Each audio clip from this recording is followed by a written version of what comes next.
একদিন ছেলেটি ঘুম থেকে উঠে দেখলো তার চোখে যেন এক্সরের মতো দৃষ্টি এসেছে। এখন সে সবকিছুর আসল দাম দেখতে পারে। একদিন তার মা তাকে বাড়ি নিয়ে এলো। বাড়িতে পৌঁছাতেই তারা দেখলো তার দুই ভাই যে প্রাচীন জিনিসগুলো কোটি টাকায় কিনেছে সেগুলো সব নকল। দুই ভাই গর্ব করে সেগুলো সবাইকে দেখাচ্ছিল, কিন্তু ছেলেটি বিনা দ্বিধায় সেই জিনিসগুলো মাটিতে ফেলে দিল। সে বলল এগুলো সব নকল, এমনকি এগুলো কোন সময়ে তৈরি হয়েছে তাও বলে দিল। কিন্তু দুই ভাই জেদ ধরল যে এগুলো আসল। এতে দাদু রেগে পা ঠুকতে লাগলেন। তিনি ছেলেটির কথার পুরো সমর্থন করলেন। তিনি বললেন এই নকল জিনিসগুলোর দাম $20 হবে না। তারপর ছেলেটি তার এক্সরে দৃষ্টি চালালো। সে দেখলো বাড়ির কুকুরের বাটিটাই আসলে অমূল্য। সে বাটিটা দাদুর কাছে নিয়ে এলো। সে বলল এই বাটির দাম $5 মিলিয়ন।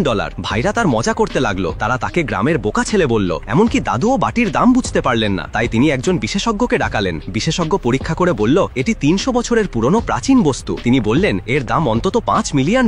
তারপর বিশেষজ্ঞ সেটি কিনতে $1 মিলিয়ন প্রস্তাব দিলেন। এটা শুনে সবাই হতবাক হয়ে গেল। দাদু তারপর 3টি খাম বের করলেন। তিনি বললেন প্রত্যেককে $3 লাখ করে প্রাথমিক পুঁজি দেওয়া হবে। যে প্রাচীন জিনিসের ব্যবসায় সবচেয়ে বেশি লাভ করবে সেই হবে পরিবারের উত্তরাধিকারী। ছেলেটি প্রাচীন জিনিসের বাজারে গেল। তার শক্তি দিয়ে সে প্রতিটি জিনিসের আসল দাম দেখতে পারত। চারপাশে দেখে সে $1 মিলিয়ন সবচেয়ে দামি বস্তু দেখতে পেল। তখন সে এক দোকানদারের কাছে একটি কালি পাথর দেখল যা ছিল অমূল্য। ছেলেটি সেটি তৎক্ষণাৎ কেনার চেষ্টা করলো, কিন্তু তখনই তার দুই ভাই চলে এলো। তারা কালি পাথরটি তার কাছ থেকে কেড়ে নিল, কিন্তু তারা জানতো না যে আসল ধন ছিল সেই পাথরের সঙ্গে থাকা কালীদণ্ডটি। যখন দোকানদার বলল পুরো সেটের দাম $9 লাখ, তখন ভাইরা কালীদণ্ডটি কেনার থেকে বিরত থাকলো। তারা শুধু কালি পাথরটি $6 লাখ কিনল। তাদের চলে যেতেই ছেলেটি নিশ্চিত করলো যে কালীদণ্ডটির দাম $5 মিলিয়ন।